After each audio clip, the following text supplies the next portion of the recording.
너무 궁금한 게요. 네. 외제차는 네. 브랜드로 가면 완전 호갱되잖아요. 밖에서 고치는 것도 정품 쓰는 거예요, 다?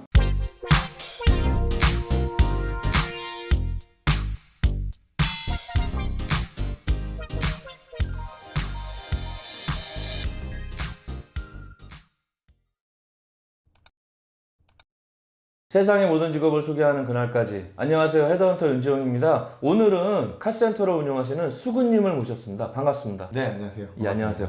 닉네임이 특이한데 네. 특별한 의미가 있으세요? S9 모터스라고 자동차 정비 샵을 운영하고 있습니다.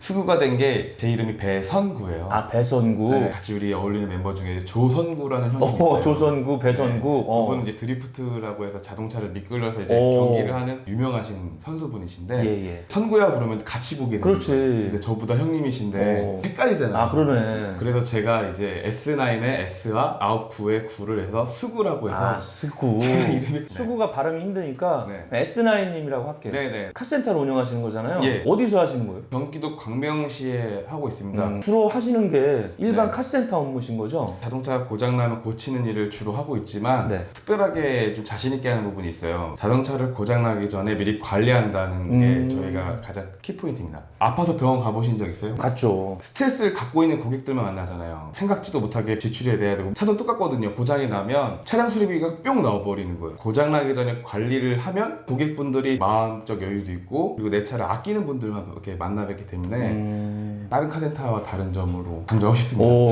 강점이네. 네. 강점은 한참 뒤에서 나와야 되는데 미리 다 말씀을 해주셨네. 고장나서 오는 손님을 받는 게 보통 카센터인데 네. 미리 예방 차원에서 관리도 해주는 거네. 그렇죠. 그럼 비용 따로 내야 될 거 아니에요? 아무래도 관리에는 돈이 들죠. 뭐 건강검진 공짜로 받지 그죠. 않잖아요. 그러니까 만약에 네. 보험성이네. 고장은 안 났지만 S9에서 뭐 전화도 해주고 뭐 엔진 오일 갈러 오세요 이런 거 이제 미리 관리까지 해주는 거네. 그렇죠. 이제 보통 병원으로 이제 비율을 잡고 하는 건데 이제 뭐 피부과도 뭐가 낫거나 병나서 할 수 있지만 피부를 좀 더 좋게 하끔 하기 위해서 관리를 받으러 돈을 쓰러 가는 거잖아요. 그렇죠. 카센터도 똑같아요. 차라는 거는 세월이 흐르고 타다 보면 망가지기 마련인데 얘가 진짜 망가져서 왔을 때는 어마어마한 수리비가 나올 수 있는 경우가 많거든요. 수입차 같은 경우는 엔진 한번 망가졌다 그러면 이제 네. 1,000만 원, 오. 2천만 원 이렇게 나올 수가 있는 부분이 근데 너무 궁금한 게요. 네. 외제차는 네. 브랜드로 가면 완전 호갱되잖아요. 밖에서 고치는 것도 정품 쓰는 거예요, 다? 서비스 센터에서도 무조건 새 거로 쓰는 게 아니에요. 리페어 파츠라는 게 있어요. 아, 그래요 즉, 또? 이 손을 크게 교환을 해야 되는데 네. 이 손가락만 고장나서 교환하는 경우가 많아요. 그치. 손가락만 수리를 해서 판매를 하면 리페어 파츠라는 거예요. 근데 이 리페어. 서비스 센터에서도 이 리페어 파츠로 공급을 하기도 해요.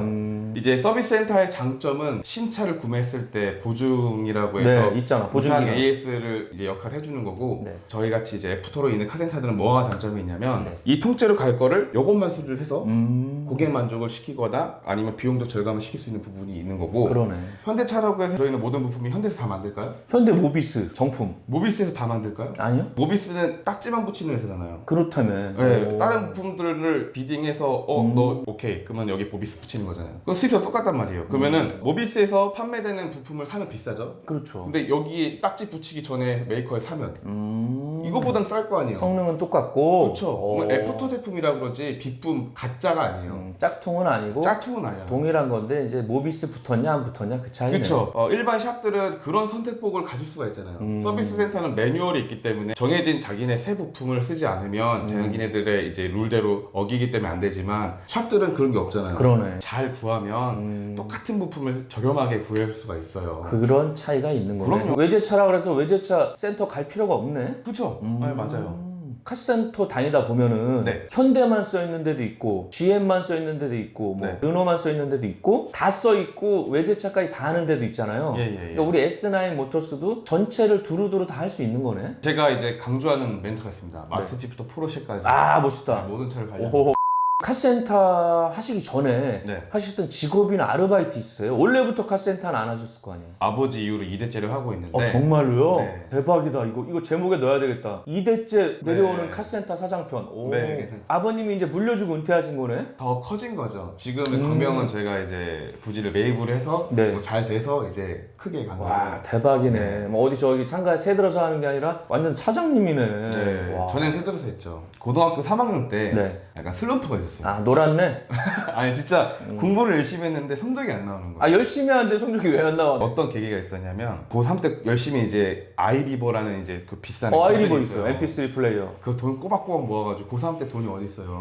그게 없어진 거예요. 가려놨는데 그거 아이고. 나서 갑자기 모든 멘탈이 깨져서 아이고. 그때부터 공부를 않고. 아이리버 도난 사건 때문에 인생 망칠 뻔했네. 네. 그래가지고 방황을 했네. 그쵸. 잘 나가는 게임 있어요. 스타크래프트 같은. 그거만 막 하다가 이제 뭐 먹고 살지 하다가 내가 잘하는 게 뭘까라는 그때 고민을 해서 고3 수능을 쳤는데 역시나 망하고 나서 내신은 좀 괜찮으니까 바로 자동차과를 수시로 가고. 오, 잘했네. 네, 그때부터 그냥 무조건 자동차만 했어요. 너무 잘했다. 나 방황하고 아예 대학을 뭐하러 가냐 그냥 빈둥빈둥 놀자 그게 아니라 자동차학과를 바로 들어갔네요. 그나마 내신이 좀 아, 괜찮았거든요. 내신이. 네. 오. 주위에서 제가 이 자동차 정비를 한다니까 네. 특히 엄마가 울면서 말렸어요. 더운데 덥게 일하고 추운데 춥게 일하고 주위에 친척들은 무시하고 막. 그래가지고 왜 그러냐? 그때는 뭐 알바고 뭐고 없었어요. 그냥 무조건 막 그 자동차 뭐든 공부해야겠다고 막 마음을 먹고 그렇게 했었죠. PC방, 호프집, 편의점, 국민알바는 안 해보고 자동차 관련된 일만 하셨네. 네, 무조건 그랬죠. 너무 잘했다. 네. 알바 한 번 안 해봐갖고 그 나이 먹고 고생한 사람 있잖아요. 누가요? 여기 앉아있잖아.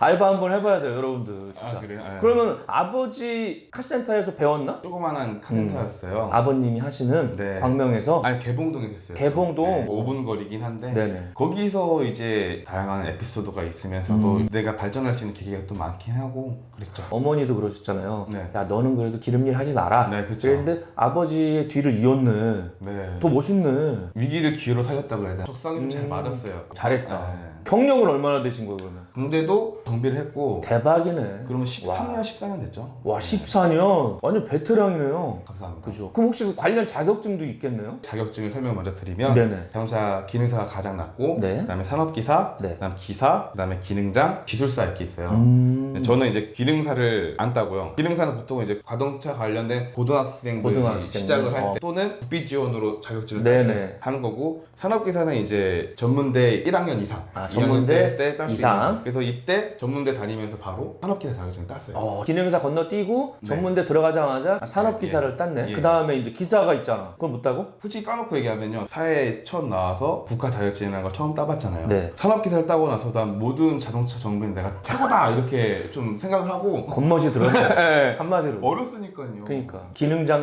기술사분도 계신데 건방을 떨었네. 네. 그때 당시에 충격을 받았어요. 이거 따고 아무것도 아닌 거예요. 현장에 나가니까 제가 아직도 기억이 남는 게 저희 아버지가 가게를 좀 자주 비우셔갖고 어디 놀러 다니셨나? 왜 그래? 그런 풍물을 좋아해서 풍류를 좋아하셨지. 네, 풍류를. 우리 아버지 때 다 그렇지. 그래서 이제 산업쪽에서 땄으니까 이제 어깨에 뽕이 들어왔잖아요. 그러니까 손님들 왔는데 막상 뭐야 내가 공부한 게 아닌 거예요 다. 실전 경험이 없으니까. 막 손 덜덜덜 떨고 막 그다음에 손님들 보고 있잖아 막. 네. 그러니까 요즘 어디 가면은 손님들 응접실이 따로 있더라고. 네. 못 보게. 그때 당시에 이제 왜냐면 또 저 혼자 있었거든요. 어떡하냐. 자신감으로 했더니만 그때 당시에 이제 이게 현장하고 자격증하고 다르구나라는 그럼 생각에 자격증 없는데 달인이 있거든. 그렇죠. 그럼 그 이후로 자격증 공부보다는 현장에 관련된 공부에 좀 맞아. 집중하다 보니까 잘했네요. 필요 없다는 건 아니에요. 근데 그때 맞아. 저의 생각은 자격증도 자격증 중요하지만 현장에 있는 이런 실전 경험. 실전 경험이 더 중요하다 생각해서 그 위주로 많이 하고 했죠. 와, S9님은 네. 아버님 거를 자연스럽게 이제 넘겨받으면서 이어가신 거잖아요. 네. 그럼 카센터를 차리려면은 네. 뭐 신고사항이나 허가사항 같은 게 있어요? 많죠. 자격증은 있어야 돼요. 무조건. 네. 기능사가 있으면 기능사를 취득을 하고 3년의 경력이 필요하고 산업기사를 따면은 바로 가능해요. 바로 되고. 이게 왜 그러냐면 정비 책임자라는 게 필요합니다. 그렇지. 책임자가. 네, 그래서 그걸 등록하기 위해서 필요한 거고 그 다음에 이제 허가를 내야 돼요. 다른 것들은 세무사 가서 나 사업자 낼게 없지만 자동차 정비라고 하면은 자격증하고 사업계획서 그 다음에 어디서 할 건지 필요한 이제 필수 장비들이 있어요. 그 다음에 허가 서류들. 네, 말씀하신 이제 폐기물들 처리할 수 그러네, 있는 폐기물. 아무데나 막 갖다 버리면 큰일 나잖아. 그렇죠. 차리시겠다 하시면 협회에 가입하면 도와줘요. 이제 폐기물 같은 경우도 이제 공동 처리 시설로 해서 간소화할 수 있고 행정 업무 같은 경우에 이제 광명시 기준 광명시청의 자동차과에서 처리해야 될 거를 협회에서 같이 진행 도와줘요. 대행해 주는 거네. 네. 고맙네. 그래도 회비 네. 내고 하면 도와는 주는 거네. 그렇죠. 카포스 협회 잠깐 얘기하면 카포스 들어봤어요. 파란 거 이렇게 마크 있더라고. 네. 카포스. 시청 업무나 민원 업무들 카포스 협회에서 도와주고 그렇구나. 저희 정비사들이 이제 샵을 차리기 위해서 시청에 대해서 서류 작업을 할 때는 카포스에서 지원해주고 그렇구나. 그 폐기물이나 이런 거 위험하거든요. 위험하다는 그렇지. 거는 환경오염되니까 맞아.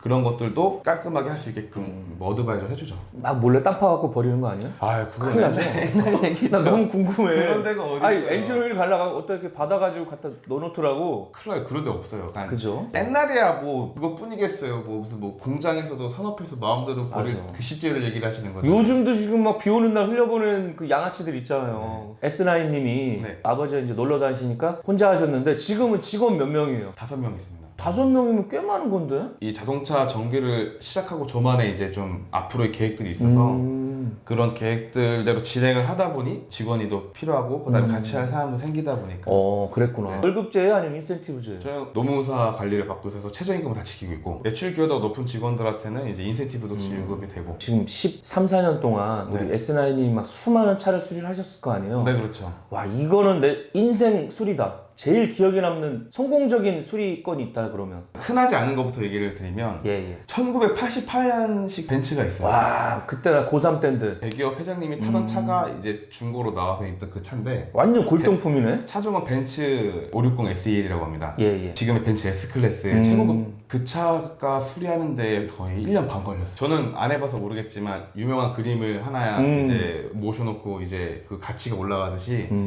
올드카들이 이제 수집의 대상이 되고 있는 거예요. 그렇지. 누가 타던 차다 뭐 이러니까. 네, 그리고 이제 80년대 벤츠니까 88년형 부품은 어디서 구한 거예요 그럼? 벤츠, BM 특히 이 두 메이커들은요 90년대식 부품들도 다 나와요. 아, 유통이 돼요? 네. 오, 신기하다. 우리나라에는 안 되잖아요. 현대기아는. 근데 그게 되는 게 좀 신기하고. 현대기아는 뭐 그냥 새로 사야지 뭐. 네, 그렇죠. 벤츠 88년형을 수리했던 게 가장 기억에 남는 거네. 네. 근데 이제 과거 얘기를 아까 잠깐 했잖아요. 네. 고3 수능 끝나고 다 놀잖아요. 그때 저는 이제 아버지 가게에서 작업복을 입고 일했거든요. 오, 착하네. 공부는 안 했어도 인성은 괜찮네. 딴 애들 막 놀러 다닐 때 아버지 도와서 이제 카센터에서 배웠네. 네, 그때부터 오. 그냥 바로 일을 했죠. 네. 가장 기억에 남던 게 소나타2 이제 미션이라고 해서 작지만 냉장고 무게 정도 돼요. 오, 장난 아니네. 그거를 딱 처음 출근하자마자 걔를 내리니까 지금 내가 잘못 선택했나? 아 진짜 생각보다 이거 예. 연료 엄청 빡시구나. 큰일 났다. 그때 그 생소함이 아직도 남아있어요. 네, 그게 갑자기 기억이 나네요. 그때 당시엔 저희가 너무 열악해가지고 다 이제 둘이서 이렇게 무겁게 잡고게 되죠. 진짜로? 네. 아빠가 여기 자국에 내리자 이렇게 네, 내렸네. 그래서, 네. 되겠지 딱 들었는데 오 이거 뭐야. 장난 아닌 거야? 그래서 한때는 막 그것도 있어요. 뭐 이제 배치기라 해가지고 네. 이제 막 포터 미션도 막 이렇게 바닥에서 올리고 막 그런 것도 다 해봤어요. 와, 장난 아니네. 네. 왜냐면 제 방송에 구만희님이라고 네. 저랑 동갑인데 네. 제 방송 정모도 나오셨거든요. 네. 근데 그분이 강남 매매단지에서 중고차 매장 사장님인데 네. 카센터에서 고등학교 때부터 일했거든요. 시골에서 올라와가지고 네. 어떤 분은 차 이렇게 올려놓잖아요. 네. 깔려서 돌아가신 분도 있대. 너무 무섭더라고. 그때는 되게 열악했죠. 아버지가 한때 저보다 이제 80년대, 70년대 때는 이빨만 하얗고 다 검했대요. 그만큼 좀 열악하고 옛날에 밑에 막 파 있잖아. 이렇게 지하처럼 내려가시더라고. 독고닥이라고 해서 그 밑으로. 그 리프트라는 게 시설이 없으니까 그러네. 아. 땅을 판 거예요. 그러네. 차는 그냥 일반 도로처럼 가는데 하고, 네. 밑에 땅굴처럼 내려가서 고치는 거네. 네, 그렇죠. 오. 그건 리프트라는 시설이 없었으니까. 요즘 많이 발전했네. S9님이 88년형 벤츠하고 고3 때 소나타2 미션 내렸던 게 가장 기억에 남는 수리건인데 네. 반대로 이거는 진짜 좀 창피하거나 좀 실패했던 수리건 있어요? 그럼 이쯤에서 1부를 마치고 2부에서 질문을 이어가도록 하겠습니다. 2부로 다시 돌아오겠습니다. 감사합니다. 네, 이것으로 헤드헌터 윤재홍의 난잡한 이야기를 마치겠습니다. 다음 회에도 새로운 직업, 알찬 내용으로 찾아오겠습니다. 진행의 MC 윤재홍이었습니다. 감사합니다.